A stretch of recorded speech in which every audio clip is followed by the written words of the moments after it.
中国将变成西太霸主吗？美国两步走要把菲律宾变成下一个乌克兰。中美大战前的气息，西太或掀起一场血雨腥风。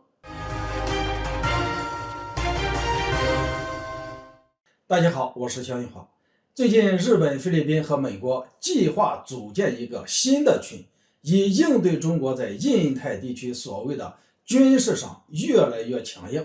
根据菲律宾方面透露，考虑最快在4月份举行新群背景下的美日菲首次国安会议。自马克思政府上台以后，菲律宾对华的态度就产生了巨变。虽然我们也很清楚，线下的菲律宾更靠近美国，希望登上美国的战车，但不管怎么说，该国还是没办法与中国断交。无论是在经济上还是建立基础设施，这不，近几日菲律宾就在中国要借钱，希望能够重启和中国的铁路贷款谈判。由于菲律宾国内私营企业无法筹集到足够的资金，也因为铁路项目还没法绕开中国，所以菲律宾还是转头又找到中国来求助。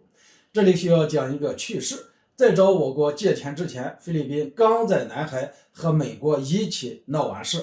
从这个角度来看，按理来说，菲律宾在短时间内是不会变脸的，而如今却传出美日菲三方要组建新的机制来对付中国，这是怎么回事呢？站在美国的角度上，菲律宾本就是该国在努力拉拢的国家，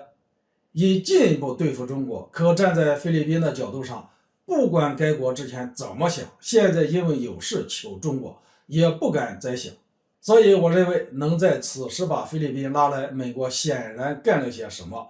传言美参联会主席马克米利上将几乎同一时间对外炒作，声称中国正在努力在未来的10年到15年之间成为太平洋地区的霸主，让菲律宾和其他域外国家处于非常不利的地位。谁都不提，偏偏要提菲律宾，美国的意图表现得过于明显，这摆明了是在告诉中国，美国试图用这种方式把菲律宾捆绑在自己的战车上。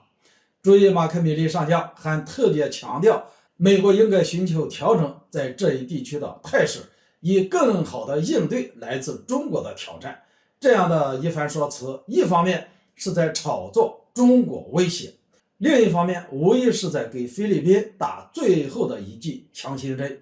对美国而言，想要让菲律宾彻底抛开中国之间的利益，就得下一剂猛药，否则菲律宾只会缩手缩脚。所以马克米利上将释放这样的信息，再不遏制中国就没有机会了。美国和日本都认为和菲律宾建立更紧密的关系，能够增强对中国的威慑力，要不然过去一段时间美日等国也不会频频的和菲律宾联系。日本身为美国的人，暂且不论，美国如此积极的和菲律宾互动，就是不希望自己的霸主地位被抢夺，以至于包括给菲律宾举行大规模的军事演习，